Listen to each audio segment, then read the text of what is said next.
네, 구독자 여러분 반갑습니다. 노후준비 전문가 강신 교수입니다. 오늘 이 시간에는 지난 시리즈에 이어서 농지연금을 활용한 은퇴준비 전략 시리즈로 소개해드리도록 하겠습니다. 먼저 농지연금은 주택연금과 비슷한 상품입니다. 단지 차이점은 주택이 아닌 농지를 담보로 연금을 받는다는 방법입니다. 자, 그러면 먼저 들어가기 앞서서 여러분들과 퀴즈를 한번 내도록 하겠습니다. 여러분들은 노후생활비가 얼마가 필요하다고 생각하시나요?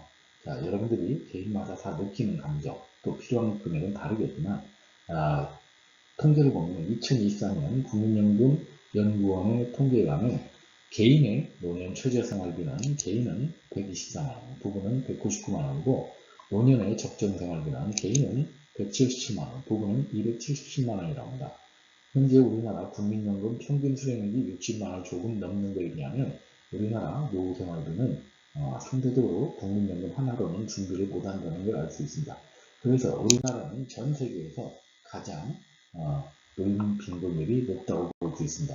2018년 OECD 평균 13.1%에 비해서 우리나라 노인 빈곤율은 3배가 높은 43.1%입니다. 그래서 우리나라는 그만큼 노후 준비가 상대적으로 취약하다는 걸 알 수 있습니다.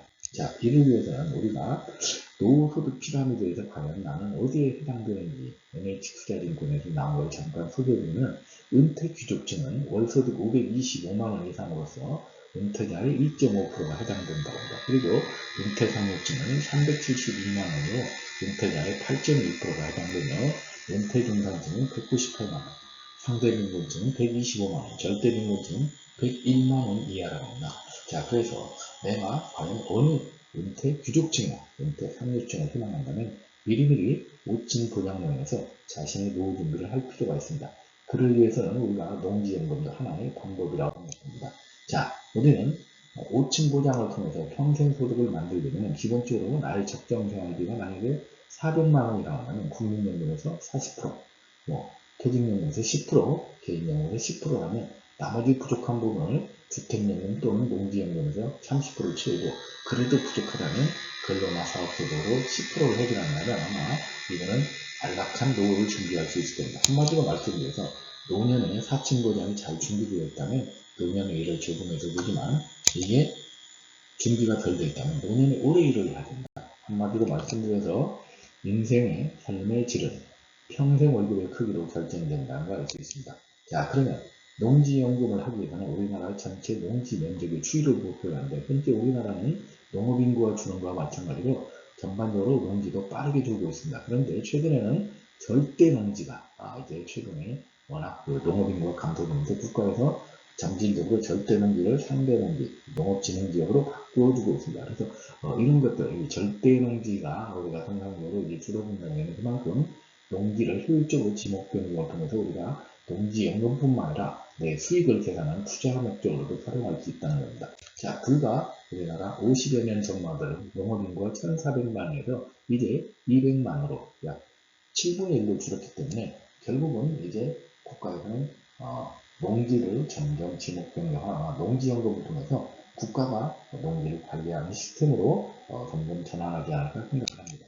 자, 그러면 우리나라 농지연금은 2011년도에 도입되었습니다. 그래서 현재 2022년 기준 2만 건이 돌파되었고 누적지급도 약 1조 정도가 되었습니다. 그래서 주택연금이 72세 정도가 평균 가입 연령이면 농지연금은 73세이고 평균 수령액은 105만 원 정도이기 때문에 주택연금과 농지연금이 비슷하다는 걸 알 수 있습니다. 자, 그러면 농지연금은 한마디로 말씀드려서 우리가 주택연금과 비슷하다고 하는데 농업인이 소유하고 있는 농지, 여기서 중요한 건 농업인이어야 된다. 농업인이 아닌 사람이 소유하고 있는 농지는 해당이 안 됩니다. 농업인이 소유하고 있는 농지를 담보로 우리가 본인이 매월 연금을 받는 상품도 있습니다.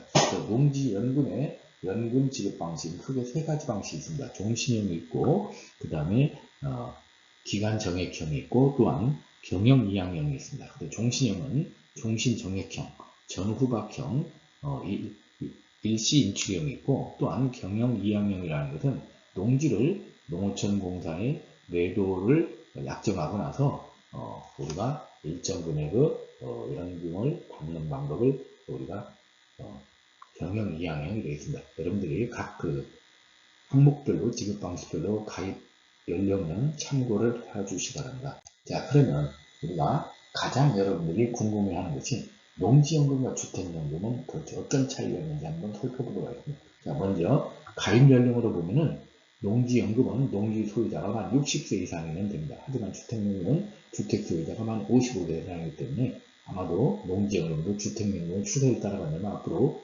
55세로 연령이 내려가지 않을까 생각합니다.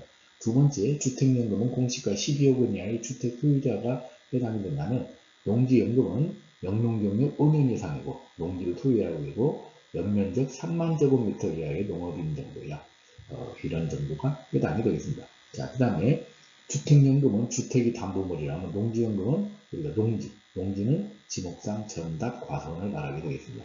자, 주택연금과 농지연금의 또 연금지급 방식은 우리가 종신형, 종신연합형이 있고 농지연금은 종신형, 기강형, 그 다음에 경영 2학형이 있다고 볼 수 있습니다. 또한 우리가 담보물 평가는 주택연금은 감정평가를 하고 농지연금은 또 개별 공시지가를 대상으로 합니다. 그래서 주택연금은 금융기관에서 연금이 지급된다면 농지연금은 한국농어촌공사에서 지급이 되고 주택연금과 농지연금의 연금지원은 주택연금은 금융기관 자금으로 하고 농지연금은 농지관리기금. 한마디로 말씀드려서 여러분들 가입 연령과 가입 조건, 담보물이 차이가 있다는 걸 아실 수가 있습니다.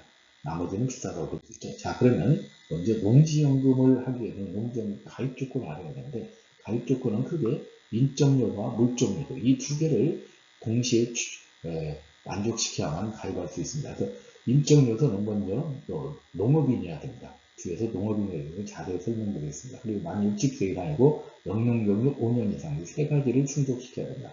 반대로 물적 요소는 지목은 전답 과손이어야 되며 경작 가능 농지여야 되고 채권 최고액이 30% 이내로 저당이 설정 가능하며 또 소유권 이전이 2년 이후에 우리가 농지연금에 신청할 수 있다는 물적 요소를 같이 충족시켜야만 농지연금을 가입할 수 있습니다.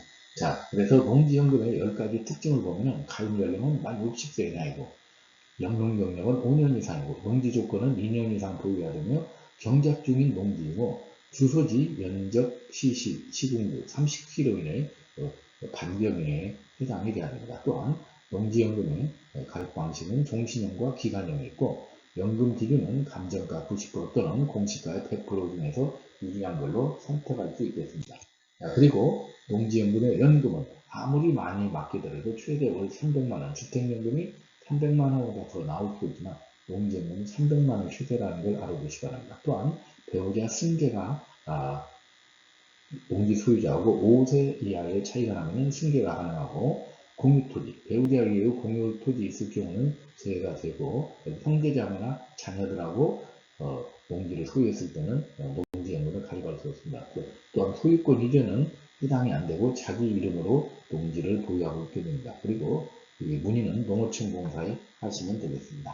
자, 그러면 농지연금에서 가장 중요한 것은 우리가 인적 요건에서 농업인 요건입니다. 농업인은 5가지 요건 중에서 한 가지 이상 해당되는 사람이 농업인이 되겠습니다. 그래서 대부분 직장인, 도시에 사는 직장인들은 농업인 요건이 충족이 안 되어서 농지연금을 가입할 수 없기 때문에 미리 농지연금을 제가 60세 되기 전에 미리 이 요건을 채우는 게 중요합니다. 첫 번째는 1000제곱미터 이상의 농지에서 농작물 또는 단연생 식물을 또는 경작품을 채취하거나 아니면 농지에 330제곱미터 이상의 고정식 온실, 버섯제 회사, 비닐하우스 이런 것들을 해서 식물을 재배하는 경우에 해당합니다. 세 번째, 1년 중 90일 이상 농업에 종사하거나 또한 대가축 2두, 중가축 10두, 소가축 100두, 가금 1천수 또는 꿀벌 10군 이상을 사육하거나 1년 중 20일 이상 축산으로 종사하는 사람도 농업인 요건에 해당됩니다. 다섯 번째, 농산물 연간 판매액이 120만원 이상. 이 5가지 중에서 한 가지 이상 해당되면 농업인 요건으로 충족이 됩니다. 자, 그러면 우리가 농지연금을 가입하기 위해서는 우선 10가지를 여러분들 잘 체크하실 필요가 있습니다. 첫 번째, 영농 경력이 5년 이상이어야 됩니다. 그래서 영농 경력에 대해서는 또 추후에 또 제가 소개를 해드리도록 하겠습니다. 두 번째, 신청이나 나이가 60세 이상인지, 또한 승계를 하기 전 배우자는 55세 이상인지, 5세 이하의 차이가 나야 되겠죠. 세 번째, 해당 농지를 2년 이상 보유하면 농지연금을 신청할 수 있기 때문에 해당 농지를 2년 보유했는지. 네 번째, 농지 소재지가 또 30km 이내 인근에 거주하고 있는지, 또한 공부상 지목이 전답 과수원이면서 농지인지를 봐야 된다. 여섯 번째, 농지의 형태가 예를 들어서 모양의 굉장히 좀 괜찮아야 되겠고, 위치도 줘야겠고, 또 주위에 축사나 소각장 이런 것들이 있는지, 이런 것들도 소모시설이 있는지 봐야 된다. 일곱 번째, 용도 지역을 파악하고 도로나 맹지나 이런 것들이 아닌지도 봐야 된다. 여덟 번째, 공시지가가 꾸준히 올라가는 농지가 훨씬 더 농지연금을 잘 받을 수 있기 때문에 꾸준히 공시지가가 올라가는 게 봐야 됩니다. 아홉 번째, 예상 감정 평가 금액이 얼마인지 해서 농지연금을 예측할 수 있고, 예상 농지연금 수령액도 우리가 농지연금 한국농어촌공사 들어가서 여러분들이 파악하는 것, 내가 지금가입하면 얼마를 받고 앞으로 몇 년 뒤에 어떤 방식으로 하면 얼마 받을 수 있는지 하고 신청하시면 되겠습니다.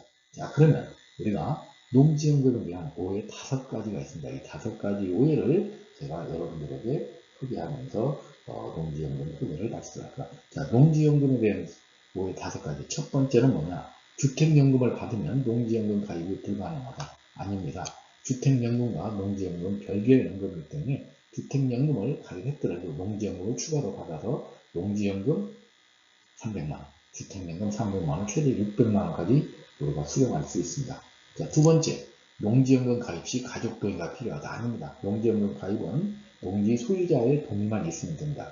가족이나 배우자의 동의가 필요 없다는 것을 알아보시기 바랍니다. 세 번째, 농지값이 오르면 토해다. 자, 농지값이 오르면 물론 약간 손해라고 보시지만 시적으로 농지연금이라는 것은 제가 농지값이 오른 만큼 나중에 내가 받았던 연금액에서 빼서 남은 금액을 자녀들한테 상속으로 돌려주기 때문에 손해라고 볼 수 없습니다. 또한 농지연금은 이자가 비싸다. 실제로 농지연금은 주택연금보다 이자가 훨씬 쌉니다. 현재 고정금리는 2%, 그 다음에 약간 변동이 있을 수가 있습니다만 2023년 8월 기준으로 변동금리는 현재 1.14%이기 때문에 우리가 주택연금이나 시중금리보다 훨씬 싸다는 걸 알 수 있습니다.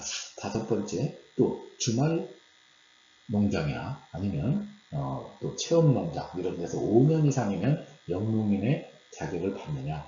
안타깝게도 주말영농이나 체험농장은 우리가 경력을 인정을 해주지 않기 때문에 여러분들 이런 점을 유념해서 농지연금에 대해서 여러분들이 꼭 제대로 알고 추진하시기 바랍니다. 다음 시간에는 농지연금을 활용한 시적으로 경매나 공매 또 농지연금을 직접 본인이 어떻게 해서 농지연금을 통해서 노후자금을 준비했는지 사례 중심으로 여러분들에게 소개를 하도록 하겠습니다. 다음 또 동영상에서 뵙도록 하겠습니다.